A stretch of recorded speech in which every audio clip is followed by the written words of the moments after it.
नमस्कार। आज की इस ऑनलाइन क्लास में फोर्थ सेमेस्टर के आप सभी प्रशिक्षुओं का मैं स्वागत करता हूं। आज की ऑनलाइन क्लास के तहत फोर्थ सेमेस्टर के द्वितीय अनिवार्य सैद्धांतिक प्रश्न पत्र शैक्षिक प्रबंधन एवं प्रशासन के तहत आज हम आपदा प्रबंधन का अध्ययन करेंगे। आपदा प्रबंधन होता क्या है? आपदा प्रबंधन किसे कहते हैं एवं इसके रोकथाम के उपायों का भी हम इस प्रकरण के अंतर्गत जानेंगे तथा कैसे आपदा प्रबंधन से बचा जा सकता है उसका भी अध्ययन हम करेंगे। आपदा है क्या? आपदा आकस्मिक घटने वाली एक दुर्घटना है जिससे बहुत ही क्षति उठानी पड़ती हो, चाहे वह मानवीय क्षति हो या पर्यावरणीय क्षति हो। इससे जो है बहुत ही नुकसान होता है जिसको हम आपदा कहते हैं। जैसे इसमें कहा गया है कि किसी क्षेत्र में घटित दुर्घटना या गंभीर घटना ही आपदा कहलाती है। यह मानव जनित तथा प्राकृतिक जनित दोनों प्रकार की होती है। इसीलिए आपदा को हम दो भागों में बांटते हैं। एक होता है प्राकृतिक आपदा और दूसरा होता है मानव जनित आपदा। प्राकृतिक आपदा वह होता है जो प्राकृतिक कारणों, प्राकृतिक स्थितियों, प्राकृतिक घटनाओं द्वारा घटता है, उसे हम प्राकृतिक आपदा कहते हैं। और जो आपदा मानव जनित या मानव के द्वारा घटती हैं उसको हम मानव जनित आपदा कहते हैं। प्राकृतिक आपदा के अंतर्गत आने वाले प्रमुख घटनाएं निम्न प्रकार हैं। चाहे इसके अंतर्गत आने वाले निम्न प्रकार की आपदाएं होती हैं, जैसे बाढ़, भूकंप,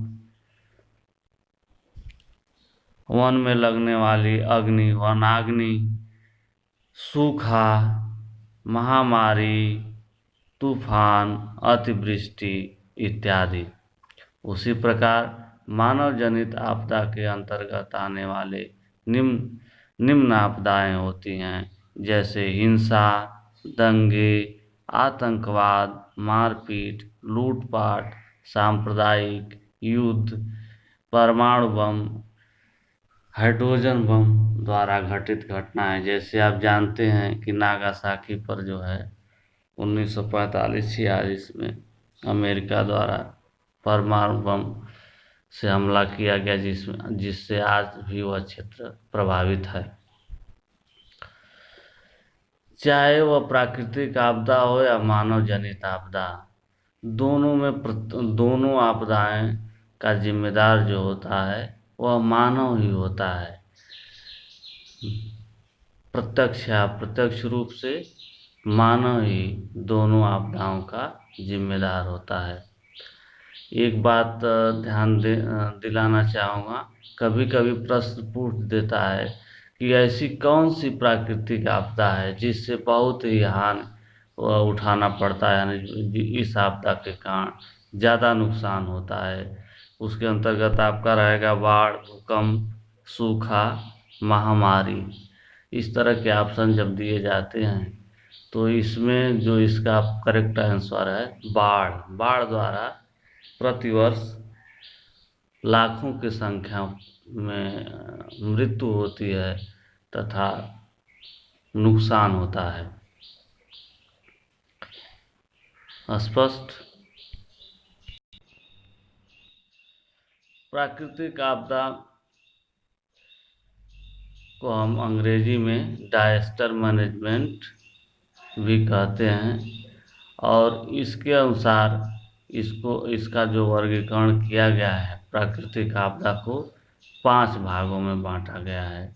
जैसे भौगोलिक, यानी भौगोलिक का मतलब ये होता है स्थान विशेष पर होने वाली घटनाएं जो हमारे पृथ्वी से संबंधित हैं। जैसे इसमें लिखा है भूगर्भीय प्रक्रिया द्वारा उत्पन्न हुई घटनाएं, ये भौगोलिक घटनाओं के अंतर्गत होते हैं। जैसे ज्वालामुखी का उद्गार, भूकंप इत्यादि। जल चक्र में परिवर्तन के कारण शामिल होने वाली जलीय घटनाएं इस आपदा के अंतर्गत आती हैं। जैसे बाढ़ है, ये आपका जलीय घटना के अंतर्गत आएगा। मौसम परिवर्तन के कारण अर्थात विभिन्न प्रकार के मौसम की घटनाओं में होने वाली, इसमें जो है आपदा सम्मिलित होते हैं। जैसे साइक्लोन है, टॉर्नेडो है, कोल्ड वेव है, तेज वर्षा आदि इसके अंतर्गत हो रहे हैं। जलवायु इसके अंतर्गत है सूखा, अगर आपका वर्षा नहीं होगी तो अकाल पड़ेगा। जंगल में आग, जंगल में लगने वाली आग को हम कहते हैं दावाग्नि। बहुत तेज सर्दी एवं गर्मी, ग्लेशियर का पिघलना आदि शामिल है इसमें जलवायु घटना के अंतर्गत। और जैविक जैविक घटना के अंतर्गत जैसे जैसे जीव के द्वारा उत्पन्न होने वाले छोटे छोटे जीव हैं, जैसे जीवाणु हैं, बैक्टीरिया है, वायरस है, पैरासाइट, फंगल आदि से फैलने वाली बीमारियां शामिल होती हैं। जैसे डेंगू है, चिकनगुनिया है। इस समय वायरस देख रहे हैं वर्तमान में जो महामारी और आपदा फैली है कोविड-19, ये भी वायरस के द्वारा फैली है। इसके भी पीछे अप्रत्यक्ष या प्रत्यक्ष रूप से मानव का ही हाथ है, जो वुहान नामक प्रदेश यानी चीन से उत्पन्न हुई है और पूरे विश्व पर तबाही फैलाए हुए है। एक दूसरे से मिलने के लिए भी बाधा उत्पन्न हो रहा है। लोग इससे बचने के लिए घरों में बंद हो रहे हैं, घरों में रहने के लिए मजबूर हो जा रहे हैं। इस प्रकार की आपदाएं का इतिहास उठाकर देखेंगे तो ऐसी घटना कभी हुई नहीं थी। तो इसके लिए कहीं न कहीं हमारा जो आपदा है उसके लिए मनुष्य ही जिम्मेदार है।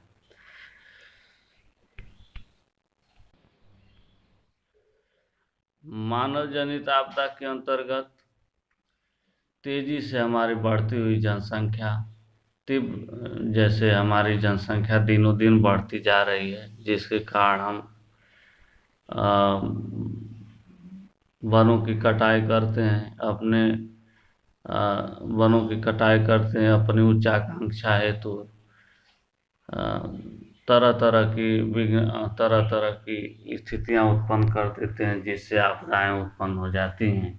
तीव्र शहरीकरण, गांव से लोग शहर में बसने के लिए मजबूर हुए हैं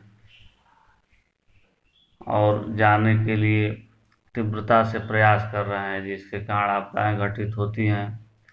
औद्योगिकरण, भिन्न भिन्न तकनीकी विषय वस्तुओं का जो विकास हो रहा है उसके कारण भी आपदा उत्पन्न हो जाती है। तो इसका मुख्य कारण मानव जनित आपदा का जो मुख्य कारण है उसमें जो है तेजी से बढ़ती जनसंख्या, शहरीकरण, औद्योगिकरण, पाश्चात्यकरण इत्यादि हैं। इसके अंतर्गत जो घटनाएं घटती हैं, औद्योगिक दुर्घटना है, जैसे कोई औद्योगिक घटना है, जैसे मिथाइल आइसोसाइनाइड का के द्वारा जो रिसाव हुआ था वहाँ आपका एमपी में, मध्य प्रदेश में लाखों लोगों की जान चली गई। तो इस प्रकार की औद्योगिक घटनाएं जहाँ उद्योग स्थापित किए गए हैं, कुछ गलत घटनाओं के कारण जो है जान गंवाना पड़ता है। परिवहन दुर्घटना, सड़क अगर खराब है, कहीं कुछ है, किसी के नहीं कारणवश, तो परिवहन घटनाओं के तहत भी हजारों की मृत्यु हुआ करती है। इमारतों का गिरना, अगर इमारत ठीक से नहीं बने तो इमारत के गिरने से भी आपदा उत्पन्न हो जाती है, लाखों लोग जान गंवा बैठते हैं। आग लगना, ऑयल स्पिल, माइन फ्लडिंग, परमाणु बम का गिरना इत्यादि जो है मानव जनित आपदा के अंतर्गत आते हैं। स्पष्ट हुआ? आगे हम देखते हैं। अब हम मानव जनित आपदा को क्षति के आधार पर, हानि के आधार पर कि किस प्रकार की कितनी हानि किससे कितनी होती है, उसके आधार पे जो है हम इनके 3 लेवल निर्धारित किए हैं, जिसको हम L1, L2 तथा L3 में विभाजित करते हैं। लेवल 1 के अंतर्गत वे आपदाएं आती हैं जिनसे निपटने के लिए जिला स्तर पर पर्याप्त संसाधन उपलब्ध किए जाते हैं। लेवल 2 के अंतर्गत वे आपदाएं सम्मिलित होती हैं जिनसे निपटने के लिए राज्य स्तर की एजेंसियों के पास संसाधन उपलब्ध होते हैं। लेवल 3 यह आपदा की चरम स्थिति है। अप्रशिक्षित जो आप ये इस प्रकार हम जो है 3 लेवल इसके निर्धारित किए गए हैं, और इससे कैसे निपटेंगे, तो भिन्न भिन्न एजेंसियां और भिन्न भिन्न तरीके से इसके स्तर निर्धारित किए गए हैं। मानव जनित आपदा किस प्रकार कैसे हो जाती है, इस पर हम चर्चा करते हैं, तो पाते हैं कि अप्रशिक्षित, जैसे सड़क की जो दुर्घटनाएं होती हैं, तो अप्रशिक्षित ड्राइवर ठीक ढंग से प्रशिक्षण नहीं लिया रहेगा तो सड़क दुर्घटनाएं होना स्वाभाविक है। तो अप्रशिक्षित ड्राइवर के कारण सड़क दुर्घटनाओं का होना, सड़कें भी खराब होना और अत्यधिक स्पीड से चलाना मानव जनित आपदा का मुख्य कारण होता है। सिग्नल की भी खराबी हो और लापरवाही के कारण भी दुर्घटनाएं हो जाती हैं, जैसे नींद न लेना, नींद में चलाना, ड्रिंकिंग करना इत्यादि से कुछ घटनाएं हो जाती हैं जिससे मानव क्षति हो जाती है। इसको हम मानव जनित आपदा के अंतर्गत रखते हैं। जो आपदा प्रबंधन के लिए एजेंसियां हैं कि हम आपदा प्रबंधन को कैसे रोकेंगे, इसके लिए भिन्न भिन्न एजेंसियां हमारी प्रदेश स्तर चाहे ग्रामीण स्तर से लेकर के देश स्तर तक की नियुक्त की गई हैं, जो निम्न प्रकार से हैं। राष्ट्रीय स्तर पर जो आपदा प्रबंधन के लिए गृह मंत्रालय काम करता है। कभी कभी प्रश्न आता है कि आपदा प्रबंधन किस विभाग के अंतर्गत आता है राष्ट्र में, गृह मंत्रालय, रक्षा मंत्रालय, मानव संसाधन मंत्रालय, इस प्रकार से प्रश्न पूछे जाते हैं। तो जो हमारा आपदा प्रबंधन है वह गृह मंत्रालय के अंतर्गत आता है। राज्य स्तर पर आपदा प्रबंधन विभाग की स्थापना की गई है। जिला स्तर पर जिला मजिस्ट्रेट कार्यालय देखता है। विकास खंड स्तर पर पंचायत समिति कार्यालय का गठन किया गया है। गांव स्तर पर ग्रामीण आपदा प्रबंधन समिति का निर्माण किया गया है। ये एजेंसियां हैं जो हमारे आपदा प्रबंधन से निपटने के लिए तत्पर रहती हैं। जैसे भिन्न भिन्न प्रकार के अभी चक्रवाती तूफान आया था, उड़ीसा से लेकर के वहाँ तक गया, पश्चिम बंगाल तक नुकसान हुआ है। तो इस प्रकार की आपदाएं होती रहती हैं, उनसे निपटने के लिए हमारा गृह मंत्रालय राष्ट्रीय स्तर पर तत्पर रहता है। जो आपदा प्रबंधन के लिए रणनीतियां तैयार की गई हैं, उसके लिए कुछ अधिनियम निर्धारित किए गए हैं, नियम बनाए गए हैं जिसके इनसे निपटा जाता है, निदान किया जाता है आपदा प्रबंधन से। तो इसमें राष्ट्रीय आपदा प्रबंधन अधिनियम 2005 का जो है गठन किया गया, एक अधिनियम बनाया जो संसद द्वारा पारित किया गया। इसके अंतर्गत हम कैसे आपदाओं से निपटेंगे, कौन से इसके लिए नियम निर्धारित किए गए हैं, उनका इसमें प्रावधान किया गया है। क्वेश्चन पूछ लेता है सी टेट, टेट या कहीं में। आज पर्यावरणीय अध्ययन प्रमुख होता है आपका सी टेट या चाहे टेट में चाहे सुपर टेट में, तो उसमें ये आता है आपदा प्रबंधन, और पूछ लिया जाता है कि आपदा प्रबंधन से संबंधित अधिनियम कब आया था? तो आपका वह राष्ट्रीय आपदा प्रबंधन अधिनियम 2005। आप टिक कर देंगे। राष्ट्रीय आपदा प्रबंधन प्राधिकरण आपदा को नियंत्रित करने के लिए मुख्य एवं शीर्ष निकाय है। या राष्ट्रीय स्तर पर भी इसका एक गठन किया गया है। आपदा प्रबंधन पर राष्ट्रीय नीति 2009 भी बनी है, जो आपदा से निपटने में मदद करती है। आपदा प्रबंधन के लिए जो अन्य रणनीतियां हैं, उसमें एक 2016 में पहली बार सेंडाई फ्रेमवर्क के साथ एक एकीकृत केंद्र सरकार द्वारा राष्ट्रीय आपदा प्रबंधन प्लान तैयार किया गया है। सेंडाई फ्रेमवर्क ये जो जापान से संबंधित है, और जापान में जानते हैं भूकंप बहुत तेज आता है, और वहाँ आपदाएं होती ही रहती हैं। इसलिए उन्होंने वहाँ की सरकार ने एक सेंडाई फ्रेमवर्क तैयार किया है, जो आपदा प्रबंधन से निपटने के लिए बहुत ही सुव्यवस्थित प्लान है। इसी फ्रेमवर्क को लेकर हमारे देश में भी 2016 में एक एकीकृत साथ मिल करके आपदा प्रबंधन से निपटने का खाका तैयार किया गया है। तो आपसे प्रश्न पूछेगा सेंडाई फ्रेमवर्क कहाँ से लिया गया? सब तो ये जापान से लिया गया है, और यह वहाँ वहाँ से आपदा प्रबंधन के आपदा प्रबंधन से निपटने के लिए एक फ्रेमवर्क है, उसको जो है हम यहाँ उसका प्रयोग किए हैं एक होकर के। भारत राष्ट्रीय आपदा प्रबंधन योजना बनाने वाला पहला देश है। और इसी के द्वारा अगर कहीं प्रश्न पूछेगा कि आपदा प्रबंधन पर जो योजना बनाने वाला विश्व में कौन सा पहला देश है, तो वह भारत है।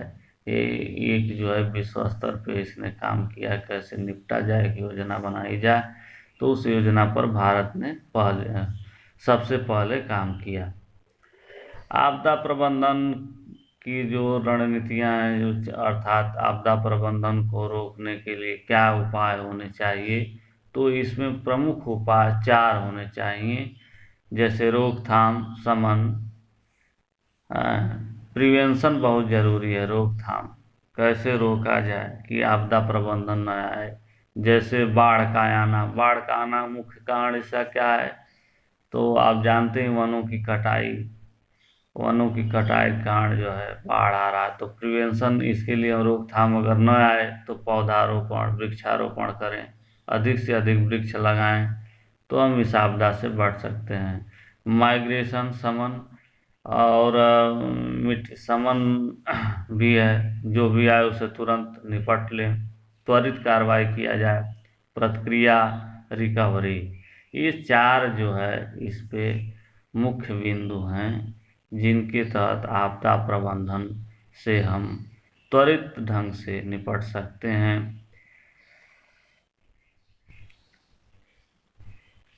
देखिए, सेंडाई फ्रेमवर्क पर एक चर्चा करते हैं। अभी हम पीछे इसकी बात कर चुके हैं। तो एक लिखा है जापान में 2015 में अपनाया गया एक फ्रेमवर्क है।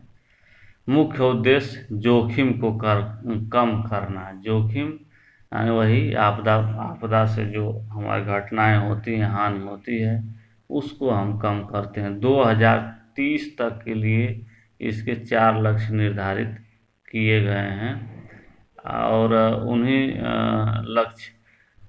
लक्ष्य निर्धारित किए गए हैं कि कैसे हम आपदा प्रबंधन से निपट सकते हैं। आपदा प्रबंधन के लिए महत्वपूर्ण जो है सुझाव हैं, वो निम्नलिखित हैं। जो इसके अंतर्गत जो हम अध्ययन करेंगे, उसमें हम इस पे चर्चा करेंगे